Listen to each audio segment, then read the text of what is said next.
أعوذ بالله من الشيطان الرجيم بسم الله الرحمن الرحيم Alhamdulillah wassalatu wassalamu ala rasulillah. Assalamualaikum warahmatullahi wabarakatuh.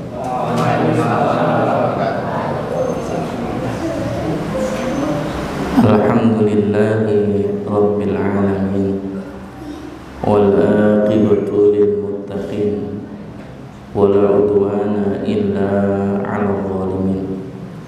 Wassalatu wassalamu ala ashrafil anbiya'i wal mursalin Nabiyyuna Muhammadin sallallahu alaihi wasallam wa ala alihi wa sahbihi ajma'in ba'd. Rabbi shrah li sadri wa yassir li amri wahlul 'uqdatam min lisani yafqahu qawli. Puji syukur kehadirat Allah Subhanahu wa ta'ala yang dengan izin dan karunia-Nya pada kesempatan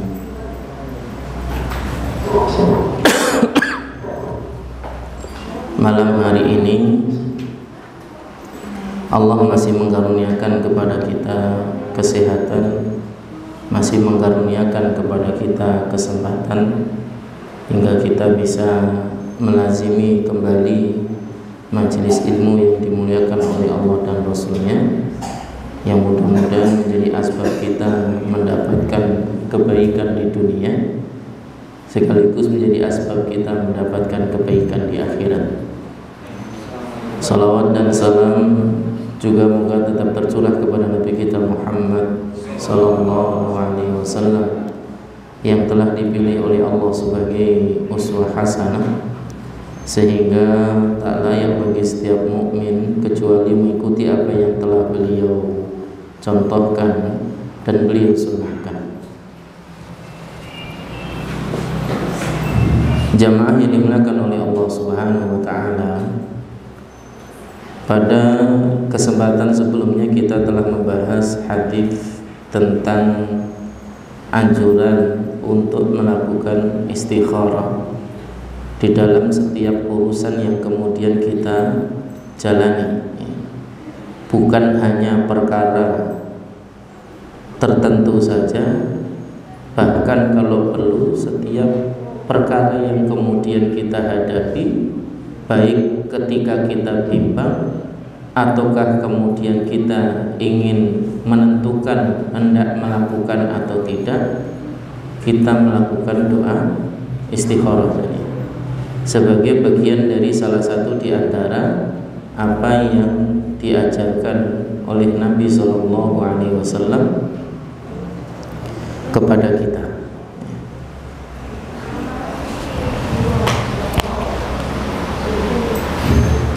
Pada kesempatan malam hari ini kita akan membahas hadis tentang doa ketika di dalam kesempitan dan juga kesusahan.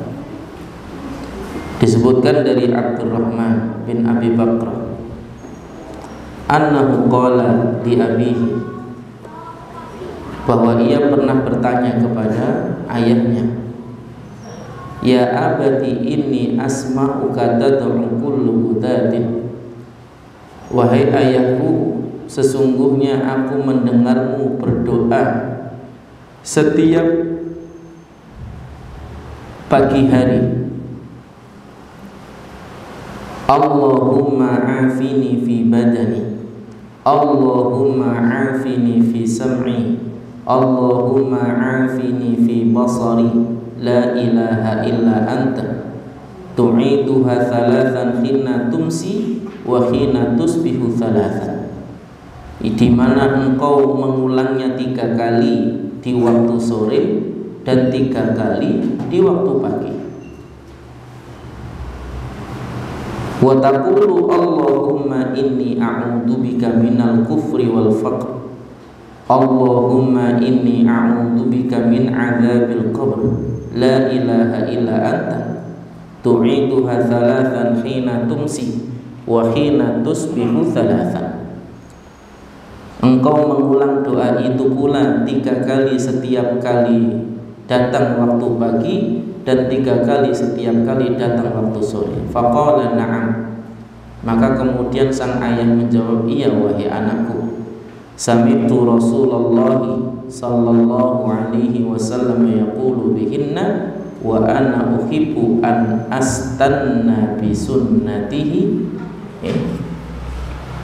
Benar wahai anakku, karena aku mendengar Rasulullah sallallahu alaihi wasallam pernah mengucapkan keduanya dan aku suka untuk mengikuti sunnahnya. Qala, lalu kemudian ayahnya berkata, wa qala Rasulullah sallallahu alaihi wasallam, dan Rasulullah sallallahu alaihi wasallam juga bersabda, da'awatul makruh, doa bagi orang yang mengalami ujian atau kesulitan adalah Allahumma rahmataka arju wa la takilni ila nafsi tarfata ain wa aslih li sya'ni kulla la ilaha illa anta. Allahumma rahmataka arju wa la takilni ila nafsi tarfata ain wa aslih li sya'ni kulla la ilaha illa anta. Sudah hafal kan? Kan Imam Bukhari sekali dengar langsung hafal. Loh, yang nulis aja bisa dihitung, lainnya ciping, ngaji kuping. Berarti yang lainnya Imam Bukhari semua. Hadis ini diriwayatkan dari Abdurrahman bin Abi Bakrah, salah seorang di antara tabi'in, yang ia bertanya kepada ayahnya yang merupakan sahabat Nabi SAW terkait dengan kebiasaannya melazimi 2 kalimat doa di waktu pagi dan di waktu sore. Kalimat doa yang pertama adalah Allahumma afini fi badani, ya Allah sehatkanlah badanku, wa afini fi sam'i, dan sehatkanlah pendengaranku. Jadi mungkin kalau yang sudah usia di atas 40 kok mulai kurang tadi, mungkin kurang doanya, Pak. Kurang pendengarannya, kurang penglihatannya, kurang sehat badannya, itu mungkin kurang doanya, ya. Allahumma afini fi basari, ya Allah sehatkanlah penglihatanku, la ilaha illa anta, tidak ada ilah yang berhak untuk disembah kecuali Engkau. Ini diucapkan 3 kali di waktu pagi dan 3 kali di waktu sore. Sudah hafal? Sudah. Kalau yang melazimi zikir pagi sore hafal. Ini salah satu di antara zikir pagi sore atau doa yang diucapkan di waktu pagi dan sore hari yang dicontohkan oleh Nabi Shallallahu Alaihi Wasallam. Yang kedua kalimat doa, Allahumma inni a'udzubika minal kufri wal faqri, ya Allah aku berlindung kepadamu dari kufur dan juga faqr. Al-faqru ay kefakiran. Aku berlindung kepadamu dari kekufuran dan kefakiran. Dalam hadis yang lain Nabi SAW menyebutkan fa innal faqra aqrabu lil kufri, sesungguhnya kefakiran itu lebih dekat dengan kekufuran. Karena orang fakir itu lebih mudah dibajak dan dibujuk untuk kufur dibandingkan orang kaya. Makanya nggak usah heran ketika kemudian kita berdapati ada orang fakir dikasih supermi 1 dus, dijamin setiap minggu dapat 1 dus, pindah agama. Ada yang kemudian dikasih sapi, pindah agama dia. Ada yang dikasih kursi, pindah agama dia. Nah, ini bagian dari yang juga penting untuk diperhatikan. Serius Pak, ini bukan sekedar candaan, serius. Ya. Dan ini bagian dari yang juga penting untuk diperhatikan oleh kita semuanya, supaya kemudian kita berhati-hati. Makanya salah satu di antara doa yang diajarkan Nabi adalah, Nabi loh ini yang ngomongnya, yang berdoa dengan kalimat ini Nabi, Allahumma inni a'udzubika minal kufri wal faqri. Walaupun Nabi dalam keadaan fakir, Nabi itu kan di akhir hayat beliau dalam keadaan fakir, meskipun megang duit banyak Pak, tapi duit banyak itu bukan untuk dirinya. Lo Nabi itu kalau ghanimah Pak, dapatnya itu 1/5 sendiri, khumusul ghanaim, ya. Dapatnya 1/5 Pak. Wa ma afa Allahu falillahi khumusahu wa li rasulihi. Maka apa yang engkau dapatkan dari harta di dalam peperangan itu milik Allah dan Rasulnya itu 1/5, 20%. Padahal para sahabat aja Pak, yang dapat bagian lebih kecil dari itu, di akhir hayat mereka rata-rata kaya. Sahabat itu kan rata-rata maksimal Pak.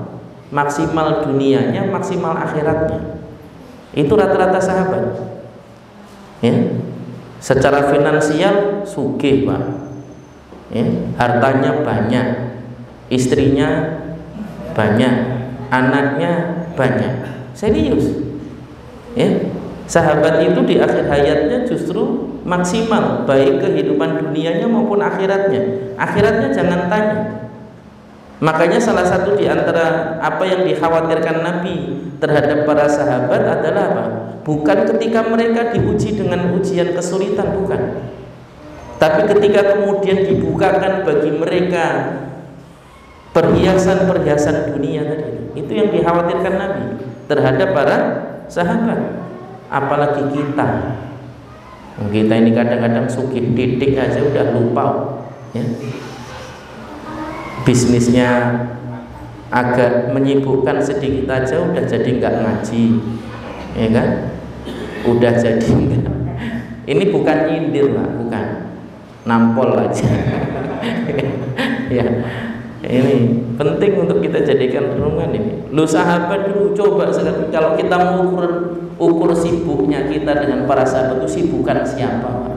Abdurrahman bin Auf itu Pak, itu saking luar biasa perniagaan beliau itu, yang sekali duduk itu beliau infaknya ribuan dinar. Itu sekali duduk beliau infaknya setiap harinya itu. Kita bisa bayangkan omset yang didapat oleh Abdurrahman bin Auf itu berapa, ya. 1 dinar itu sekitar kurang lebih 4 juta. Kalau dengan harga emas hari ini 900 ribuan, ya. Sekali duduk ribuan dinar dia infaknya. Itu Abdurrahman bin Auf. Jadi nggak usah dipikirin berapa duitnya Abdurrahman bin Auf itu. Lebih banyak dari itu otomatis kan. Dan ini bagian dari yang penting untuk kita jadikan sebagai perhatian kita. Lu sibuknya Masya Allah Pak, tapi Abdurrahman bin Auf itu nggak pernah absen ngaji, nggak pernah absen perang. Lah kalau kita ini ngaji aja absen, gimana perang gitu maksudnya? Ini yang kemudian jadi pertanyaan, ya. Lah mau ngaji aja absen, lah terus kalau perang tepi. Ya. Padahal justru perang itu kita butuh bantuan tenaga lebih banyak dibandingkan hanya sekedar bantuan finansial, Pak. Dan ini bagian dari yang juga penting. Jumlah personel itu kadang-kadang menentukan kalau dalam peperangan itu. Walaupun tidak seluruhnya bagian dari yang krusial jumlah personel itu, tapi jumlah personel itu kadang-kadang menentukan semangat. Kadang-kadang ketika kemudian lihat musuhnya lebih banyak aja jadi ngepir lagi itu Pak. Berangkatnya sudah semangat, kira lihat musuhnya lebih banyak ngepir. Lawang kadang-kadang jumlah kita lebih banyak aja kalau sudah lihat musuh bisa ngepir kok. Coba perhatikan kisah perang Hunain yang Allah sendiri sampai kemudian menyebutkan di dalam ayatnya wa yauma hunainin id a'jabatkum kathratukum fala tughni ankum syai'a. Pada hari ketika perang Hunain terjadi, saat kalian kemudian memiliki jumlah yang jauh lebih banyak, yang kalian kagum dengan banyaknya jumlah kalian, tapi ternyata tidak memberikan manfaat bagi kalian. Ya. Dan ini bagian dari yang juga penting untuk kita jadikan sebagai pelajaran. Ada orang soleh dulu yang ketika kemudian dia berdakwah, mendakwahkan akidah 20 tahun, Pak. Belajar akidahnya juga 20 tahun. 40 tahun beliau belajar akidah. Tapi ketika terjadi peperangan yang orang-orang dihasung bersemangat untuk berani melawan musuh, dia ketakutan. Sampai akhirnya kemudian dia pulang dari peperangan itu, dia sholat malam, memohon, menangis kepada Allah agar diberikan karunia keberanian tadi itu. Besoknya dia berperang, ya, bahkan menyerang musuh sendirian hingga musuhnya yang lari ketakutan. Jenengan tahu siapa itu?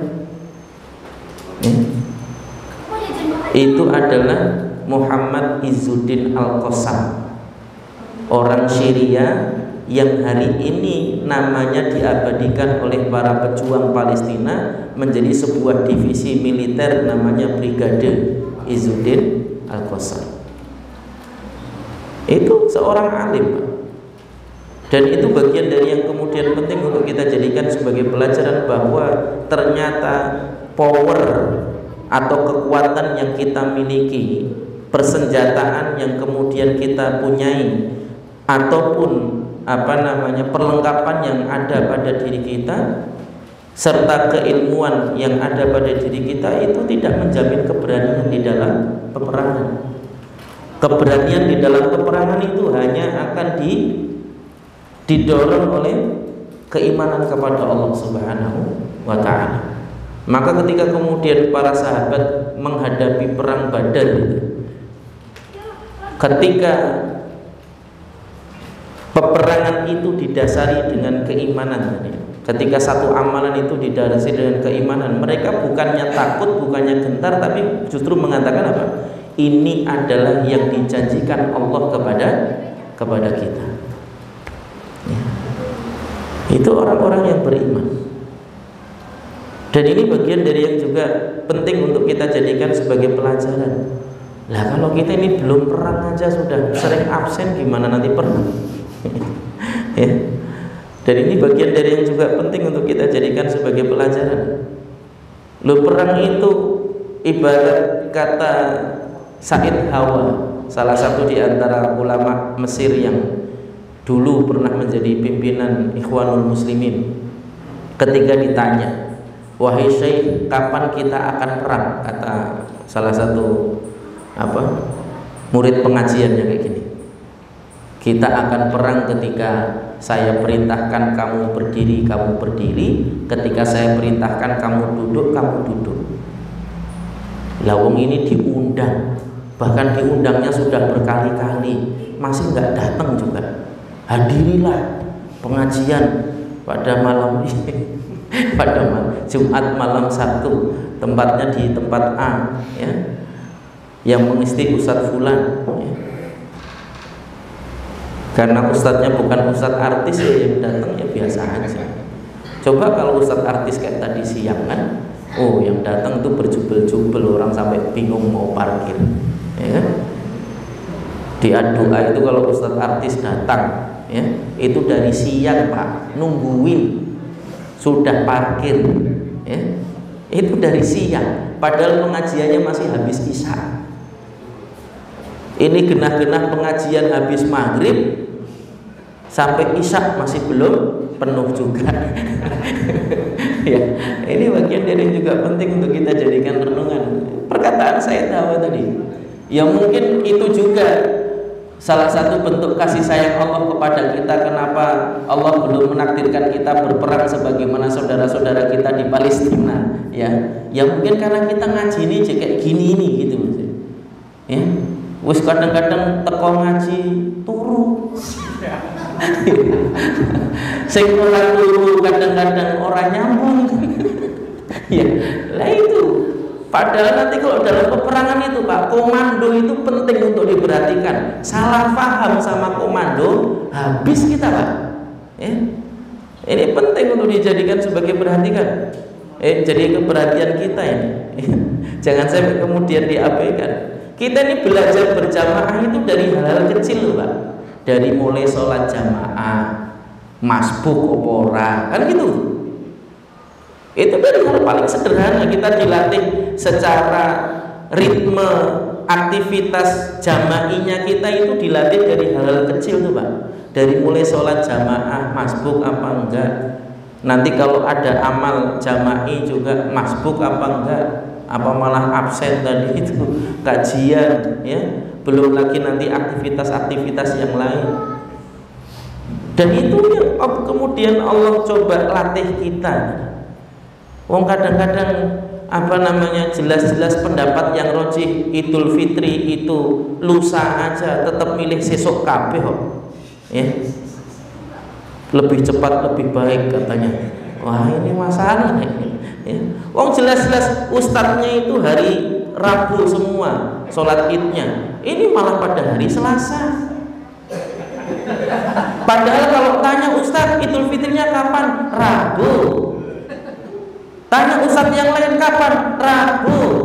Bahkan ustadz yang ngisi sholat id semuanya di hari Rabu. Ini ngaji sama ustadznya, tapi sholat idnya hari Selasa. Lah itu gimana? Mau ikut komando yang benar kayak gitu itu? Ya. Saya nggak nyindir Pak, enggak. Ngasih contoh. Ya, cuman kasih contoh aja. Saya nggak nyindir, saya nggak tahu antum sholatnya Selasa atau Rabu, saya juga nggak tahu, ya. Saya cuma ngasih tahu. Ini contoh di negeri Konoha, negeri Konoha.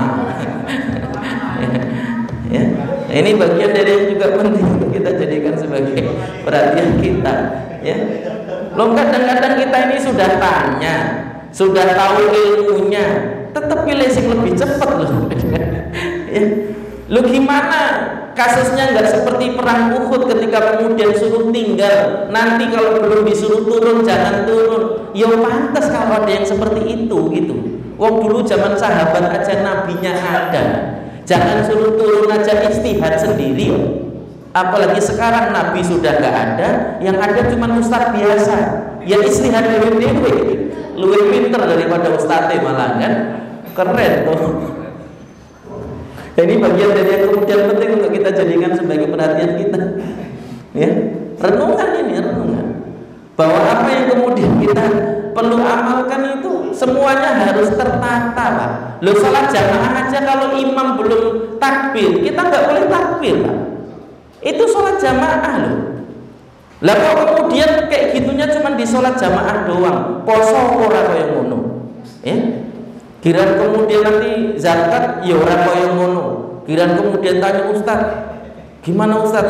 Berapa zakat saya? Sekian. Wah, kok gede? Tak takon ustaz liyane sing kayak gitu, ya. Ini masalah ini, ya. Bagian dari yang juga penting untuk kita jadikan sebagai renungan. Kita ini sebenarnya itu beribadah karena siapa gitu loh jadi masalah. Dan karena apa gitu. Ini penting untuk jadi renungan gitu. Sedangkan seorang Abu Bakar radhiyallahu anhu saja untuk mengucapkan apa yang biasa diucapkan di pagi dan sore saja lihat Nabi, Pak. Bahkan nanti silahkan kaji kitab Islahul Mal Ibnu Abi Dunya itu dibahasnya di PTN 2, Pak, setiap subuh Jumat sama Sabtu subuh itu, ya. Itu sampai sahabat dulu itu mau dagang apa, itu lihat Nabi, Pak. Nabi perintahkan dagang apa, ya itu yang didagangkan. Bukan malah dagang slot atau dagang apalagi, ya. Yang penting cuan, cuman yang penting cuan doang, ya. Lo katanya ahlu sunnah, Tapi kemudian dagang nggak nyunah. Ya, ini penting untuk diperhatikan. Sampai milih dagangnya itu dagangan apa aja. Itu dulu sahabat itu sampai ngikuti perkataan Nabi. Nabi itu memerintahkan dagang apa, perdagangan yang paling baik apa, yaitu yang didagangkan, gitu. Dan yakin dengan apa yang disampaikan Nabi tadi. Sedangkan kita ini kadang-kadang udah tahu hadisnya, masih nggak yakin. Ya. Kok kayaknya kurang cuan, gitu misalnya. Ya. Ganti cara dagangnya, ganti model perdagangannya, ganti apa yang didagangkannya. Nah, ini penting untuk kita jadikan sebagai perhatian kita. Ya. Belum lagi dalam hal-hal yang lain. Nabi itu pernah mengatakan dalam sebuah hadis, barang siapa yang menanam satu pohon kurma, maka dia tidak akan dijamin kelaparan selamanya. Dalam hadis yang lain disebutkan, barang siapa yang mendapati besok hari kiamat dan dia masih memiliki satu bibit kurma, ya, dan dia mampu untuk menanamnya, maka tanamlah. Meskipun besok kiamat, Pak. Loh, kita ini besok ya belum tentu kiamat, ya. Jangan-jangan kurma saja urung tahu ngerti wite koyo ngopo gitu, ya. Ini bagian dari yang juga penting untuk dijadikan sebagai pelajaran.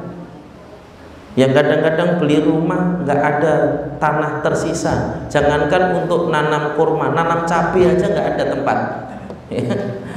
Ini juga bagian dari yang juga penting. Bukan salah antum beli KPR, bukan. Ya, salah antum dengarnya baru sekarang hadis ini, gitu maksudnya. Kalau antum dengarnya dari dulu, mungkin antum mau beli tanah itu mikir ini bisa untuk nanam enggak, nah gitu. Nah, ini bagian dari yang juga penting. Makanya juga jangan tiba-tiba menghardik istri, nggak boleh keluar rumah, nggak boleh keluar rumah. Allah berfirman, wa waqarna fi buyutikunna, dan hendaklah kalian para istri itu tinggal di rumah. Lu bayangkan Pak, pagi bangun tengok kanan tembok, tengok depan tembok, tengok kiri tembok, balik ke belakang tembok, kayak di penjara Pak. Gimana bisa betah di rumah? Itu kan? Coba kalau bangun pagi lihat depan pantai, gitu kan misalnya. Lihat kanan hutan, masya Allah, ya. Lihat kiri, ya, air terjun, masya Allah itu.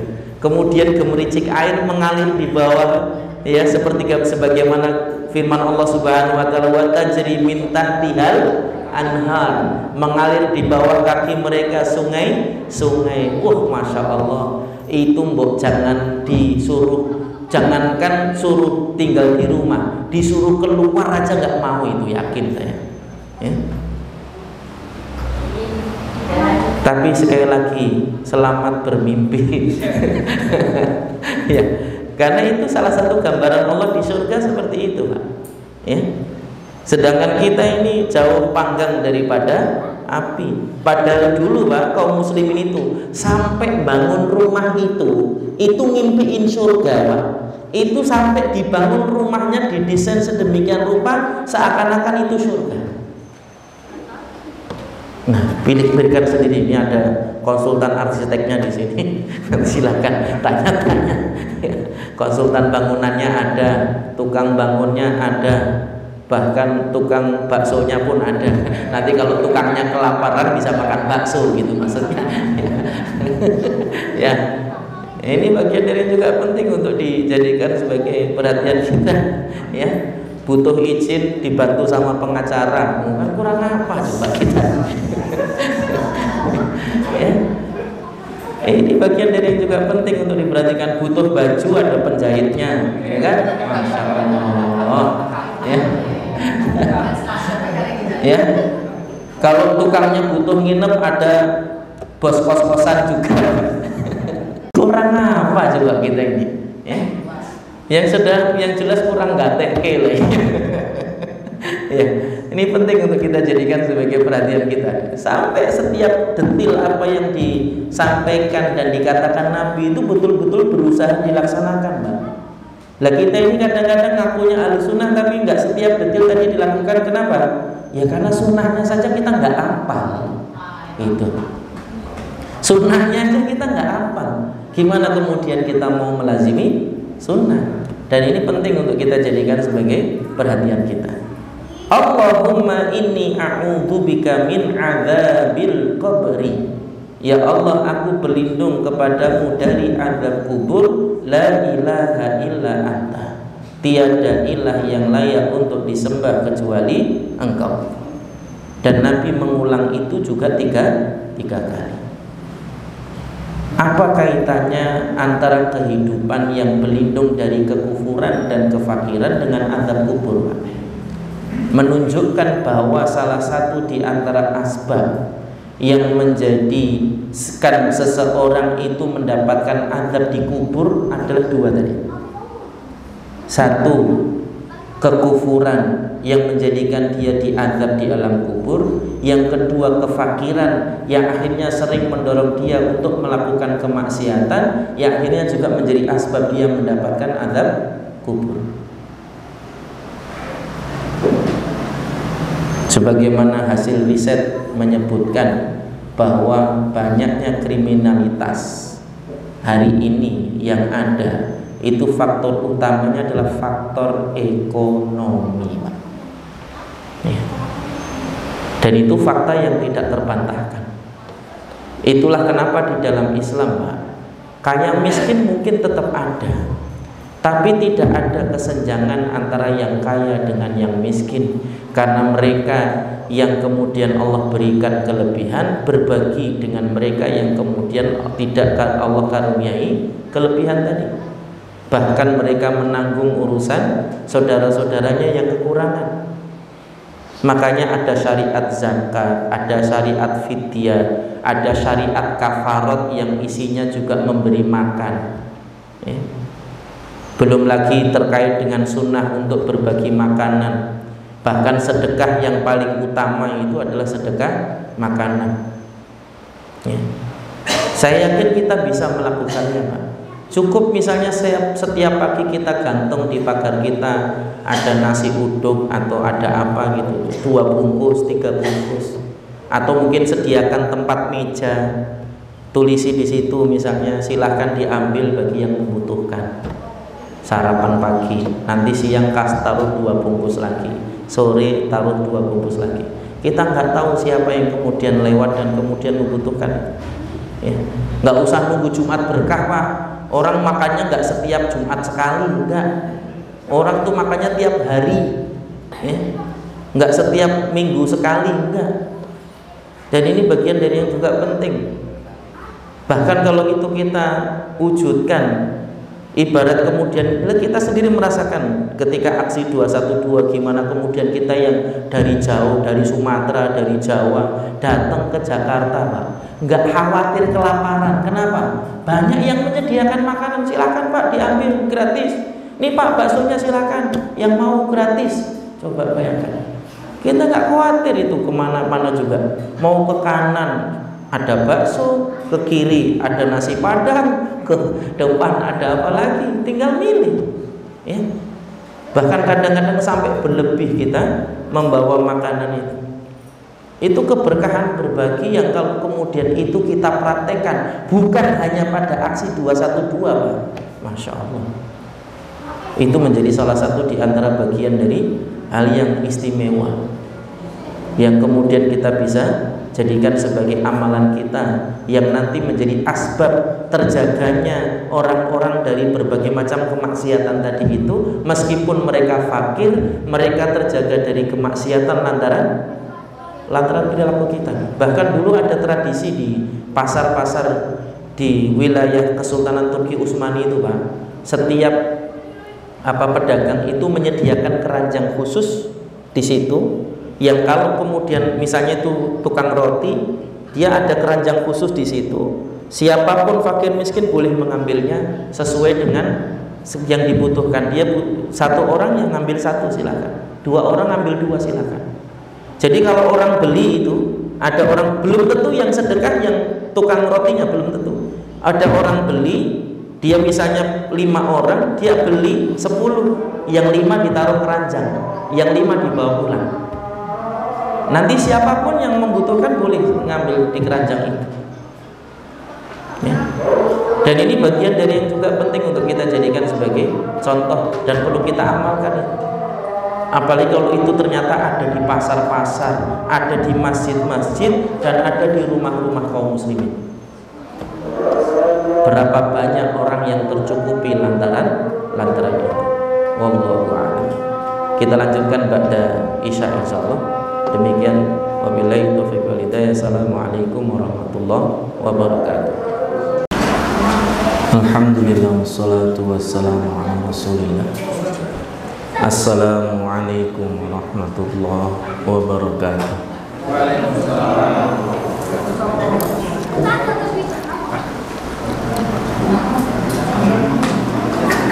Ikhwani fillah nasadakumullah, kita melanjutkan dari apa yang sudah kita awali tadi, hadis yang ke-701 tentang doa ketika mendapati kesulitan.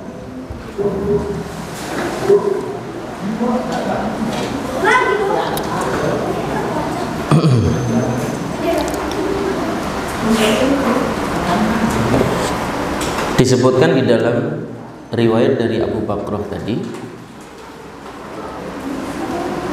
ada satu faidah ya, dari apa yang disebutkan dari Abu Bakrah.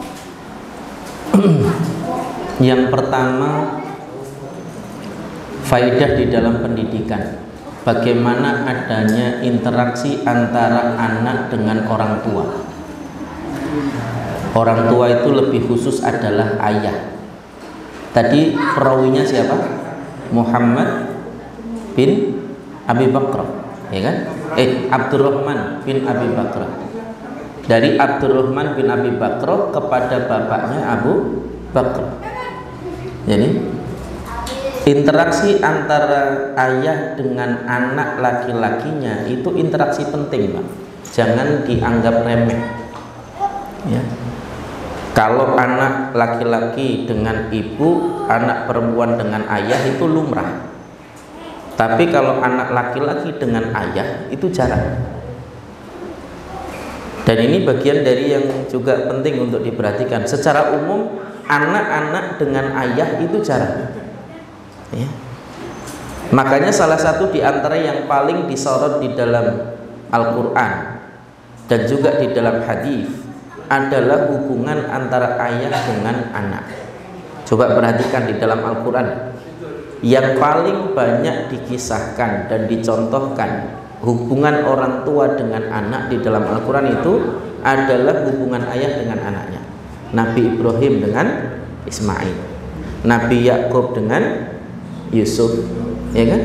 Nabi Ishak dengan Yakub. Kemudian siapa lagi? Nabi Daud dengan Sulaiman, dan masih banyak lagi. Tapi yang disebutkan hubungan antara ibu dengan anak itu cuma satu, Nabi Isa dengan ibunya, tidak ada yang lain. Atau Musa dengan ibunya, itu pun ketika masih dalam keadaan bayi, sehingga tidak ada interaksi kecuali hanya interaksi kebutuhan seorang anak kepada ibunya. Tapi sebagian besar yang kemudian disebutkan di dalam Al-Quran itu adalah contoh antara ayah dengan anak laki-lakinya. Dan ini menjadi pelajaran berharga, menunjukkan harus adanya sosok ayah dalam perjalanan pendidikan anak. Tidak boleh nggak ada. Jangan sampai nanti anak-anak kita ditanya suruh cerita tentang ayahnya, mereka nggak punya cerita. Kenapa? Nggak punya kenangan. Karena nggak pernah ada interaksi dengan ayahnya tadi itu. Ini penting untuk diperhatikan. Coba ceritakan tentang ayahmu, nggak ada. Jangan sampai nanti seperti itu. Sudah nggak pernah di rumah, pergi anak masih tidur, pulang anak sudah tidur, giliran di rumah isinya marah-marah. Coba gimana? Nah, ini bagian dari yang juga penting untuk kita jadikan sebagai renungan bagi kita. Yang kedua, Abdurrahman tadi bertanya kepada bapaknya Abu Bakrah, dijawab oleh bapaknya sekaligus diajarkan hal baru. Ini juga penting untuk diperhatikan. Ketika anak bertanya itu jangan diremehkan, Pak. Itu sesuatu yang menurut dia itu bagian dari yang berharga kalau itu mendapatkan jawaban. Sedangkan kebanyakan para ayah kalau ditanya sama anak, apa jawabannya? Udah sana sama ibunya sana, nanya ibu sana. Itu masalah. Padahal jawaban ayah itu penting, itu berharga bagi dia. Dan kesempatan bertanya itu adalah kesempatan berinteraksi paling penting antara orang tua dan anaknya. Menunjukkan bahwa anak itu mengagungkan ayahnya sehingga dia merasa bahwa ayahnya itu lebih tahu dari dirinya, maka dia bertanya kepada ayahnya. Ditambah lagi ketika kemudian si ayah tadi itu memberikan ilmu baru kepada anaknya. Makanya tadi ditanyanya tentang 2 hal, dijawab oleh Abu Bakrah dengan 3 hal. Satunya tambahan, ya.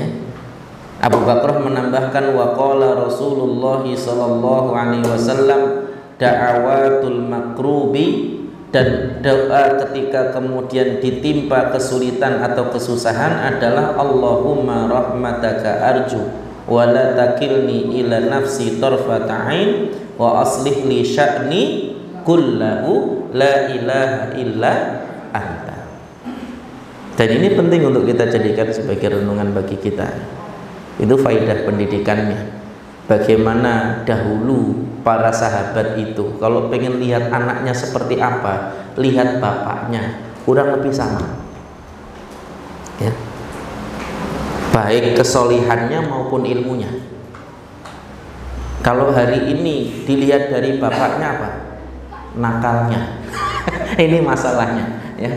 Tingkah pola anaknya kayak apa? Lihat aja bapaknya itu, nakalnya ya kurang lebih sama kayak gitu. Nah, itu yang masalah gitu. Kalau dulu itu yang dilihat dari ayahnya apa? Kesolehannya. Makanya pengen tahu anaknya seperti apa, nggak pernah nanya bapaknya seperti apa, ya anaknya seperti kurang lebih sama. Loh, sampai Sa'id bin Musayyib, ya, ketika kemudian menikahkan putrinya dengan salah satu muridnya itu, menikahnya malam hari, kemudian paginya itu muridnya tadi itu mau mendatangi majelisnya Sa'id bin Musayyib tadi. Sebagaimana biasa, kata istrinya apa? Nggak usah, duduk sini aja, biar saya ajari kamu ilmunya bapak saya. Keren kan? Itu harusnya begitu itu, ya. Anak-anak kita itu mewarisi ilmu kita. Yang jadi masalah kalau kitanya nggak berilmu, itu yang jadi masalah. Berarti kan nggak ada yang diwarisi. Faqidu syahid la yu'ti. Sesuatu yang tidak ada itu tidak memberikan apa-apa. Dan ini bagian dari yang juga penting untuk diperhatikan. Jangan sampai ilmu kita dari dulu sampai sekarang itu kopas. Pokoknya share, viralkan, kopas saja. Apa yang dikopas pun kadang-kadang belum dibaca tuntas. Wis asal kopas, asal share aja pokoknya. Kira-kira ngarepe api, share. Gitu kan? Nggak peduli apakah itu benar atau tidak, fakta atau hoax, ya. Apakah kemudian itu ilmu atau justru menyesatkan, kita juga nggak tahu, pokoknya share aja. Ya kenapa? Bukti kita nggak punya ilmu gitu. Dan itu bagian dari yang juga penting untuk diperhatikan. Padahal Nabi berpesan kepada kita dengan kalimat apa? Balighu anni walau ayah. Sampaikan dariku, kata Nabi, meskipun hanya 1 ayat. Menunjukkan bahwa seorang ayah ketika mau ngajari anaknya, seorang guru ketika mau ngajari muridnya, seorang suami ketika mau ngajari istrinya, ya harus berilmu dulu, baru dia bisa ngajari, meskipun hanya 1 ayat. Dan itu bukan kalimat sederhana, itu kalimat dalam itu kalau kemudian mau dikaji. Bagaimana kemudian Islam mengajarkan kita untuk berilmu sebelum beramal. Sampai Imam Bukhari meletakkan satu judul bab dalam kitab hadis beliau itu dengan judul Al-ilmu qoblal qawli wal amal. Ilmu sebelum perkataan dan perbuatan. Sedangkan kita ini banyak berkata, banyak berbuat, meskipun tidak berilmu, ya. Dan ini bagian dari yang juga penting untuk kita jadikan sebagai pelajaran. Apa makna dari masing-masing doa yang kemudian disampaikan tadi?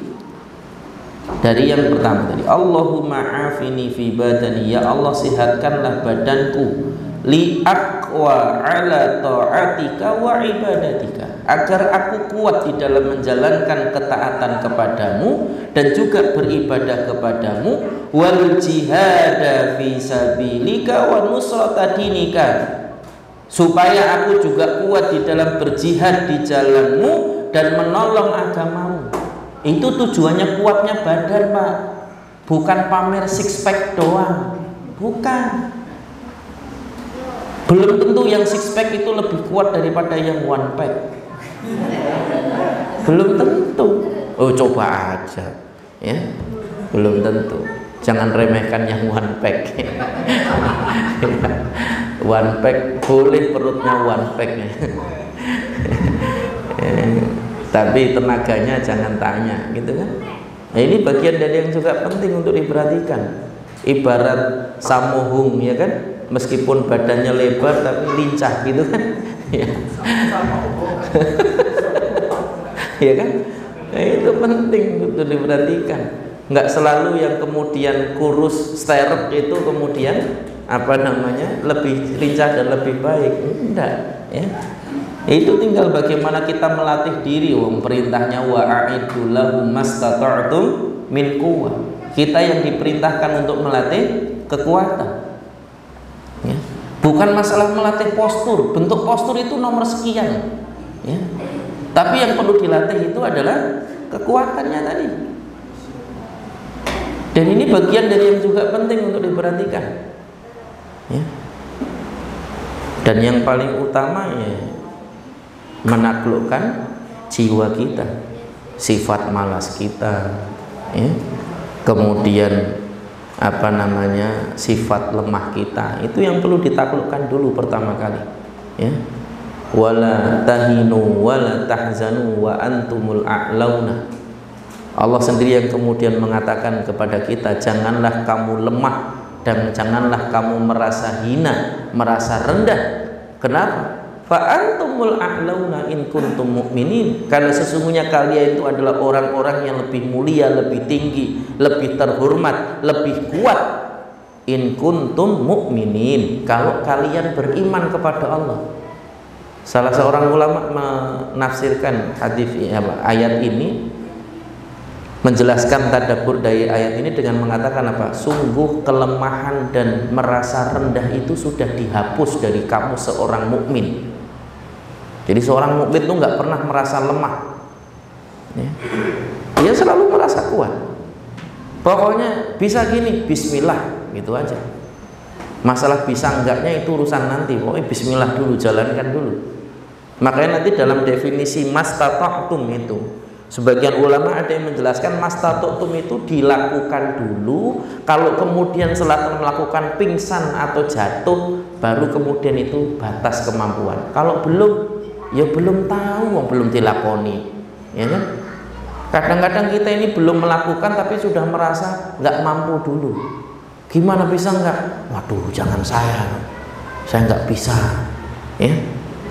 Kamu nggak bisa itu sudah dihapus dari kamu seorang mukmin. Itu penting untuk diperhatikan itu. Wis pokoknya bismillah aja dulu. Belajar dulu, usahakan dulu, lakukan dulu. Baru nanti kita bisa mengukur bisa atau enggaknya itu, mampu atau enggaknya itu. Dan ini bagian dari yang juga penting untuk kita jadikan sebagai perhatian. Makanya doanya yang diajarkan Nabi tadi sederhana. Allahumma afini fi badani. Ya Allah sehatkanlah badanku supaya kuat. Kalau orang sakit itu lemah, Pak. Jangankan melawan musuh, berdiri aja nggak kuat. Namanya orang sakit, ya kan? Ini bagian dari yang juga penting untuk diperhatikan. Allahumma afini fi sam'i wa afini fi basari. Ya Allah sehatkanlah pendengaranku dan penglihatanku. Li astakhdimahuma fi ta'atika, untuk mempergunakan keduanya dalam ketaatan, ya. Disebutkan di dalam syarah yang lain, Allah mengkhususkan antara Nabi SAW mengkhususkan penyebutan pendengaran dan juga penglihatan tadi itu, li'annal basara yudriku ayatallahil muthbattah fil afaq, karena penglihatan itu menjadikan kita mampu mentadaburi ayat-ayat Allah al-kauniyah yang kita bisa lihat dengan mata kepala kita dari makhluk-makhluk Allah tadi itu, sedangkan pendengaran itu untuk mempelajari dan juga merenungkan ayat-ayat Allah yang diturunkan kepada Nabi Shallallahu Alaihi Wasallam. Jenengan tahu perbedaannya tilawah dengan qiraah? Tahu perbedaannya? Talayatlu tilawatan dalam bahasa Arab itu membaca tanpa melihat, maksudnya dengan hafalan. Sedangkan qiraah itu adalah membaca dengan melihat teks, itu namanya qiraah. Nah, sedangkan kita ini seringkali menyebut membaca Quran itu dengan sebutan tilawatul Quran. Itu kudune orang moco, Pak. Apal gitu. Nah, ini bagian dari yang juga penting untuk dijadikan sebagai pelajaran, ya. Dan Quran itu lebih terasa dengan pendengaran yang kita punya. Makanya syarat makmum itu nggak harus melihat imam, tapi apa? Mendengar imam. Itu syarat makmum. Dan sholatnya sah selama dia bisa mengikuti imam, walaupun hanya dengan mendengar imam, meskipun tidak bisa melihat imam. Kenapa? Ya karena memang syaratnya kemudian kita bisa mentadaburi, merenungkan, dan juga mendengar apa yang diperintahkan itu adalah dengan mendengar. Makanya kalimatnya apa? Sami'na wa ata'na. Bukan absorna wa ata'na, bukan kami melihat dan kami taat, enggak. Kami mendengar, menunjukkan bahwa apa yang kita dengar itu harus kita laksanakan kalau itu berupa perintah. Dengar, Pak. Itulah kenapa Allah mengkhususkan, nabinya mengkhususkan di dalam hadis ini pendengaran dan juga penglihatan, karena dua hal itu penting di dalam melaksanakan ketaatan. Yang keduanya menjadikan kita memahami dalil, baik yang nakliyah maupun yang akliyah. Dan ini bagian dari yang menjadi maksud kenapa kemudian Nabi SAW mengajarkan doa ini. Diakhiri dengan kalimat la ilaha illa anta. Tidak ada ilah, tidak ada Rabb yang berhak untuk diibadahi kecuali Engkau, menunjukkan apa? Pengakuan ketundukan penuh kepada Allah Subhanahu wa ta'ala. Namanya doa itu, Pak, salah satu asbab dikabulkannya adalah apa? Al-ilhah. Ilhah itu artinya melas saat berdoa, ya. Dan salah satu bentuk melasnya kita sebagai seorang hamba adalah mengakui bahwa Allah lah yang mampu, Allah lah yang kuat, Allah lah yang bisa, Allah lah yang kemudian menjadikan apa yang Allah kehendaki tadi, sedangkan kita itu lemah. Itu bentuk ilhah, salah satunya dengan ucapan la ilaha illa anta. Makanya nanti juga disunahkan di dalam berdoa adalah menyebut nama-nama Allah, ya Ghaffar, ya Rahman, ya Rahim, ya, dan seterusnya. Dan ini bagian dari yang juga diajarkan untuk kemudian kita pergunakan di dalam berdoa.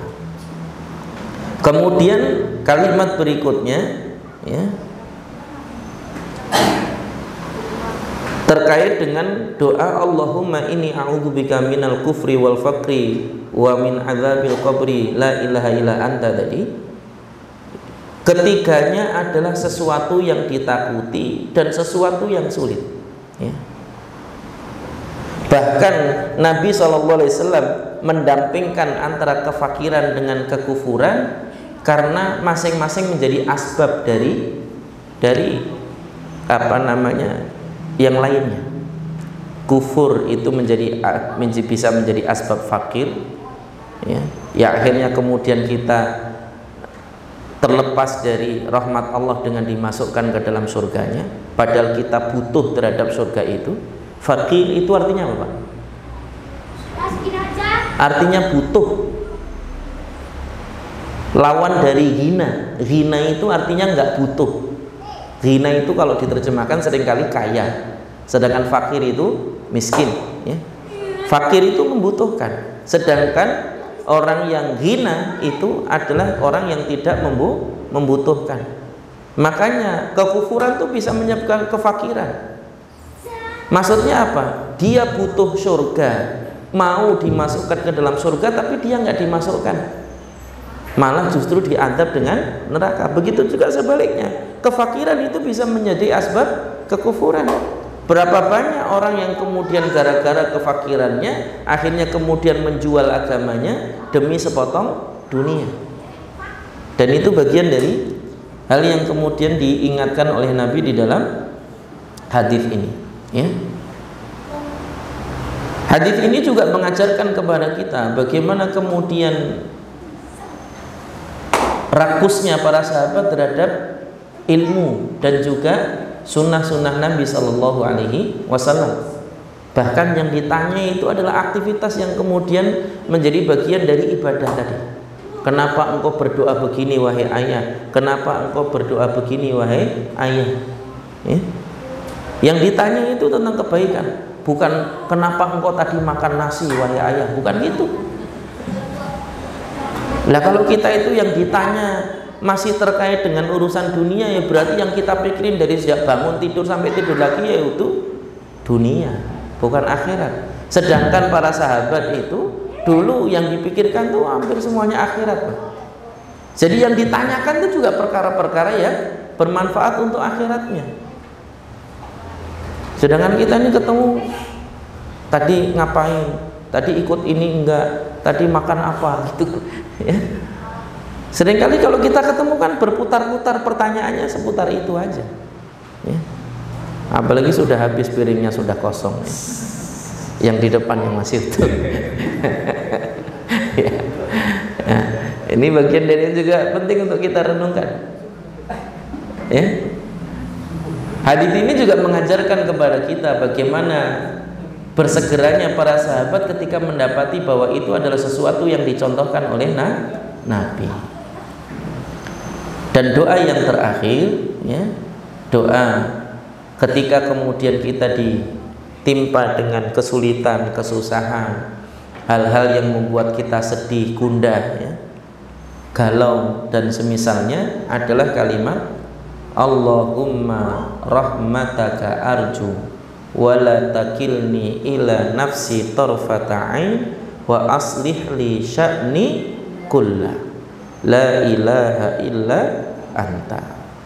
Ya Allah, rahmatmulah yang aku harapkan, karena tidak ada yang kemudian lebih berharga dibandingkan rahmat Allah, Pak. Bahkan kita ketemu saja itu saling mendoakan untuk kemudian kita dikaruniai rahmat Allah. Apa kalimatnya? Assalamualaikum warahmatullahi wabarakatuh.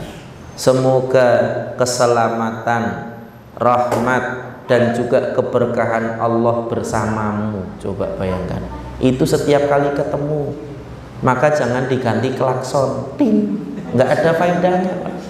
Nggak ada faedahnya itu klakson itu, ya.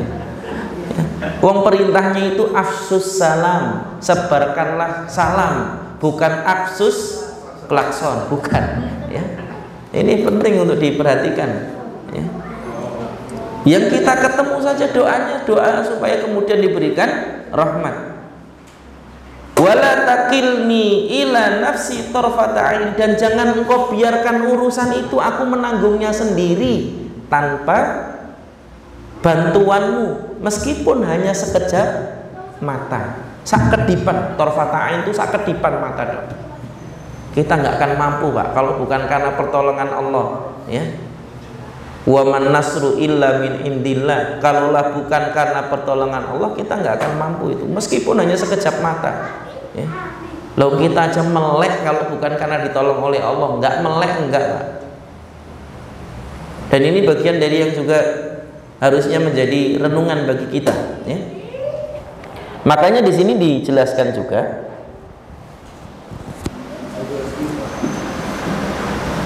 bahwa ada awat indal karb itu, da'awatul makruh, maksud Nabi bahwa doa-doa ketika kemudian ditimpa oleh ketika kita diuji atau ditimpa dengan kesulitan dan kesusahan, maksudnya adalah doa yang bermanfaat yang bisa berpotensi menghilangkan kesulitan dan kesusahan yang kita alami. Ya. Barang siapa yang melazimi doa itu tadi. Dan ini bagian dari yang penting untuk kita biasakan. Termasuk kalimat wa aslih li sya'ni kullah, dan perbaikilah urusanku seluruhnya. Kita ini manusia, tempatnya salah dan kurang. Ya. Kalau kita melakukan satu urusan, mesti ada kurangnya, mesti ada salahnya. Makanya doanya tadi adalah wa aslih li sya'ni kullah, maka perbaikilah seluruh urusanku. Sebagaimana kita tidak sempurna, istri kita itu nggak sempurna. Makanya kalau cuma nyari celah Pak, wakeh Pak celahnya. Coba kalau nggak percaya tanya aja sama istri itu, Bu atau Mi atau Mah, coba sebutkan kurangnya bapak itu apa. Banyak, itu bisa dilis itu ya. Apalagi dari sejak awal nikah sampai sekarang. Sudah 20 tahun nikah, 30 tahun nikah. Coba sebutkan salah dan kurangnya bapak apa. Wakeh. Apalagi wanita itu jagonya ahli sejarah Pak. Paling ingat kesalahan suami dari sejak awal nikah sampai sekarang. Ya. Kenapa? Mau tanya? Jangan ditanya. Oh jangan ditanya, iya. Enggak ditanya, itu ahlinya sudah. Jadi kalau misalnya ada gelar akademisnya itu profesor. Ya, kalau ada gelar akademisnya itu. Makanya kalimat yang perlu kita ulang-ulang tadi, wa aslih li sya'ni kullah. Termasuk kalau antum merasa berat dan susah menghadapi istri antum, doa ini. Wa aslih li sya'ni kullah. Loh kita ini kadang-kadang serba salah Pak. Ngomong aja salah kita ini. Apalagi obah, ya kan? Ngomong aja salah, apalagi obah gitu kan? Ya, kadang-kadang penting untuk kita jadikan guyu kroso. Ya. Guyune kekel dhewe. Ya. Maka wa aslih li sya'ni kullah, ya Allah perbaikilah seluruh urusanku tadi. La ilaha illa anta. Ya. Apalagi kalimat la ilaha illallah itu kan salah satu di antara kalimat yang nanti paling berat timbangannya di akhirat. Disebutkan dalam sebuah riwayat dari Nabi SAW, ketika kemudian nanti ada seseorang yang ketika di akhirat itu memiliki 900 gulungan catatan, yang satu gulungannya itu adalah sejauh mata memandang dari catatan keburukan yang dia miliki. Dan itu ada 900 gulungan catatan Pak. Maka diletakkanlah 900 gulungan catatan tadi itu di satu timbangan. Lalu kemudian ditanyakan kepada malaikat, coba cari apakah orang ini masih punya kebaikan. Ternyata ketika dicari, ada ya Allah, dia memiliki kebaikan catatan selebar telapak tangan. Yang tadi 900 gulungan catatan, yang masing-masing gulungannya sejauh mata memandang, dibandingkan satu catatan selebar telapak tangan aja. Maka diletakkanlah kemudian satu lembar catatan selebar telapak tangan tadi itu di timbangan yang lain. Dan ternyata lebih berat satu catatan yang selebar telapak tangan tadi itu dibandingkan 900 gulungan catatan keburukan yang dia miliki.